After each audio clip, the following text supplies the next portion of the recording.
اتصدمت لما رحت اسال على علبه الزبادي الصغيره، لقيتها ب10 جنيه اللي فيها معلقتين زبادي بس.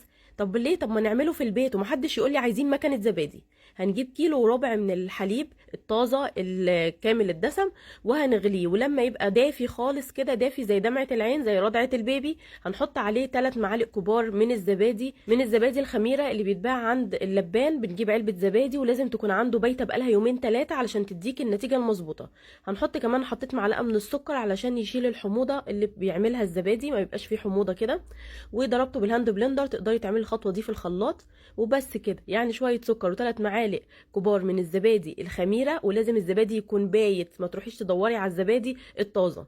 كده احنا عملنا الزبادي الابيض. تعالي نعمل بقى زبادي بطعم الفراوله. هنجيب اي صوص فراوله وهنحطه كده على بقيه الكميه الزبادي، وهنضربها كويس قوي برده في الخلاط او في الهاند بلندر، وبعدين نبتدي نرصه في الكوبايات بالشكل ده. الاطفال بتحب الزبادي اللي بالفراوله قوي.